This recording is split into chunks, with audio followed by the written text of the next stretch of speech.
Hello, and welcome to the final part of my Distant Plane solo extended scenario AAR. So the final propaganda card has been pulled. The game is over. There was no propaganda round on this turn because the Taliban have actually claimed a victory just at the last second there. That was incredibly intense, and things changed incredibly fast in that round. Again, due to some really key card play from the Taliban mainly. Some of you probably notice I have no pieces on the map whatsoever. All my pieces are gone from the board, and I was hoping that would be enough for me to claim victory. I finished with 31 points support and available, but unfortunately it just wasn't enough. It was very, very close, literally 1 point in it. The Taliban claimed victory by 1 point. So again, a similar thing happened to me last time I played, where the Taliban just didn't really do much for the first couple of rounds, just built up their resources, built up their money, and then right at the last minute claimed a really sneaky victory. I guess this kind of eerily reminiscent in a way of recent happenings in Afghanistan, but again, as I stated, I'll get into all of that kind of stuff in a separate video. The government is pretty much collapsed at this point. Their final victory score was 20, coin control and patronage. So they've really, really dropped the ball, and they're pretty screwed, I think. Obviously I can't play any further, but if this was to play out any further, it wouldn't be long, I think, before the government had very, very little control, and not long after that before they were probably completely wiped out. The warlords were incredibly close to winning. In fact, at one point they had more points than the Taliban, because they managed to actually get control of Kabul momentarily. I did manage to knock them out of these areas really early on in the game, thanks to that fine fixed finish card I pulled earlier, which allowed me to just airlift a bunch of my forces in here with some Afghan pieces as well, and I was able to knock out all those bases. But then I think me doing that actually shot me in the foot later, because they came in hard in Kaust and Nuristan, and I in the end was completely pushed out of this area.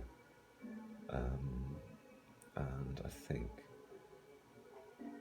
almost pushed out of Baglan as well. The warlords, I think, yeah, maybe one of the first cards they pulled actually. Oh no, apologies, not a card.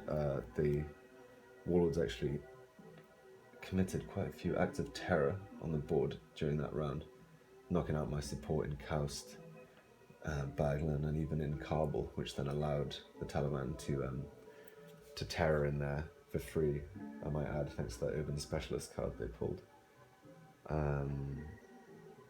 So I just could not, no matter how hard I tried, get enough force into Kabul in time to actually civ act, because I just did not have enough resources either, because I spent government resources quite early on here. I had planned on being a lot more aggressive in that round, flushing out all the warlords and trying to get Badakhshan under control, but the Taliban actually ended up playing this Sandstorm card, which I haven't actually encountered before, and it really was a doozy. Basically that wouldn't allow any airlift or transport, so I was really limited on where I could actually operate, because I only actually had 5 of my pieces on the board at that time. You might notice as well I took some casualties in Nuristan. Actually, I wasn't able to, just before I could do a surge out of the area, the Taliban actually ambushed me, and then the warlords were actually really aggressive in that round as well, because they subburned a lot in Nuristan and in Kaust too, knocking out a load of government forces. But as I said, it just was a bit too late for them to claim an outright victory. There were moments where they were hovering in the victory zone. They finished with 54 resources and 13 points of uncontrolled space. So really close between the two insurgent factions throughout that last round, and unfortunately I just suffered one too many setbacks to be able to claim victory. I was able to re-establish support in Nuristan, but not for long. And despite me surging all my forces out, withdrawing all my forces, it just wasn't enough because I just couldn't get support back there. So I've only actually got support in Kandahar, Baghlan and Kunduz. So on the face of things, a real crushing defeat to me actually, because I've left the government completely vulnerable, and the Taliban and the warlords are basically ready to run rampant, because the Taliban have managed to get opposition in all of these spaces, which is not good. So unfortunately, I think had I maybe had a few more pieces on the board, or had enough time to maybe get a few more of my units in before eventually surging out, I might have been able to at least have a higher victory margin than the Taliban.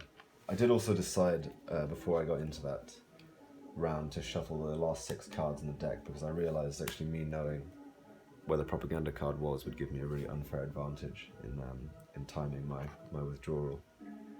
The government unfortunately just didn't have enough time or money to really do anything meaningful there, but did manage to actually prevent a warlord victory by doing some last minute training in Kabul.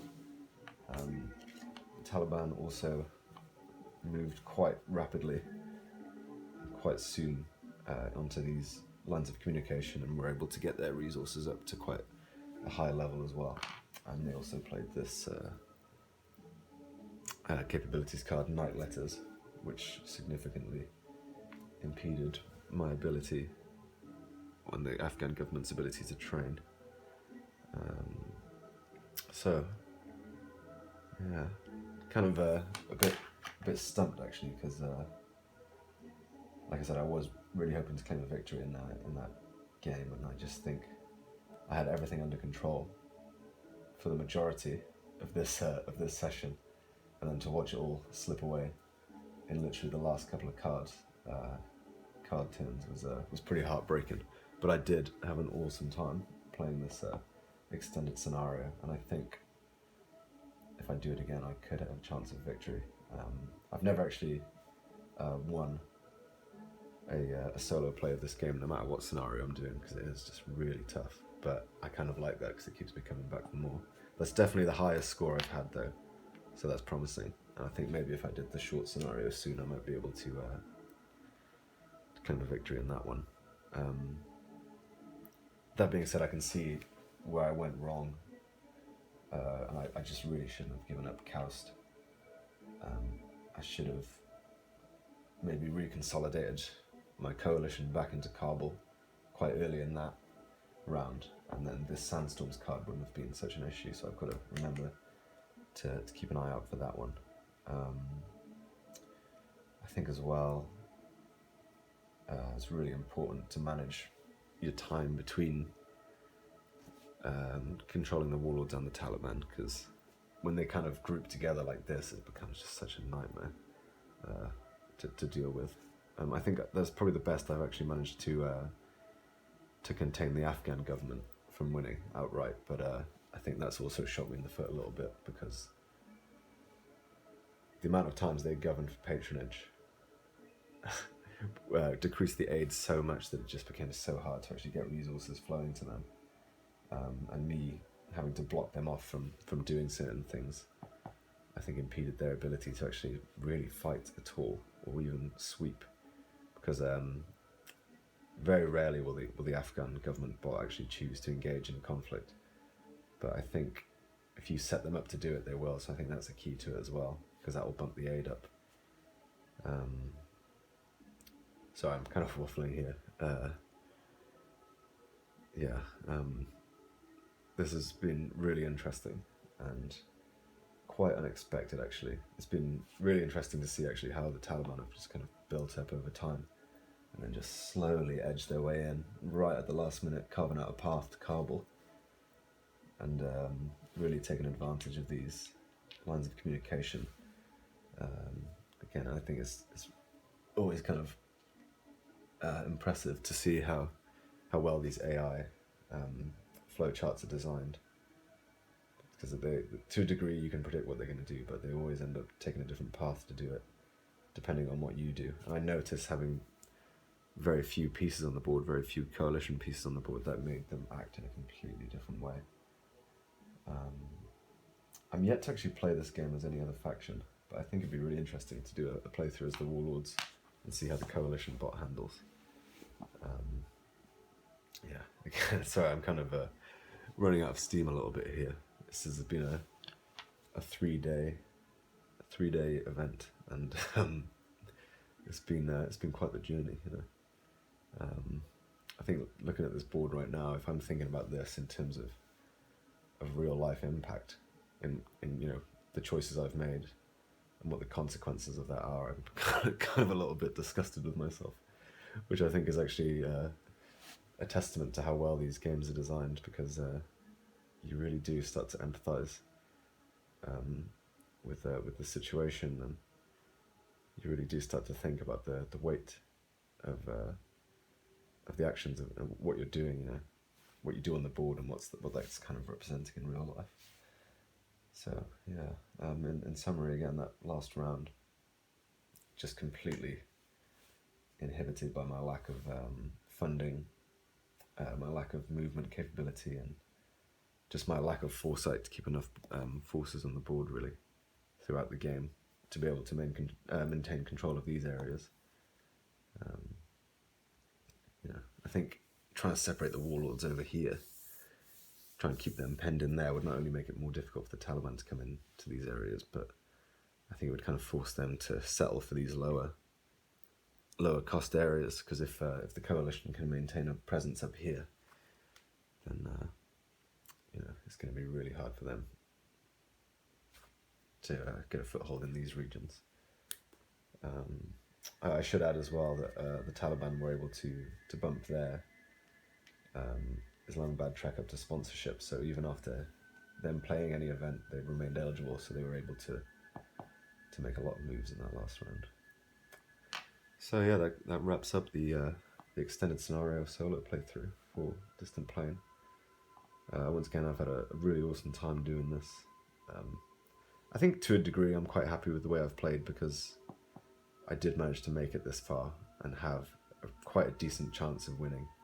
I think it was only around the third kind of round where it looked like I was really down and out, and then I think it was either the fourth or fifth round where the government were really close to winning, and I think going into that last round, actually, it looked like the Warlords were going to win.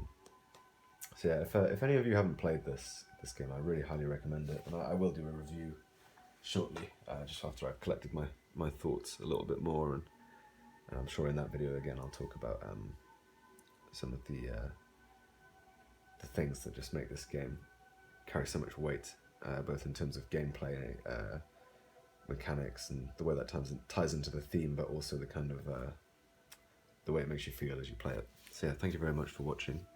I hope you've enjoyed. If you'd like to see me do more of this kind of thing, let me know. And yeah, I'll see you guys this one. So take it easy. Thanks for watching.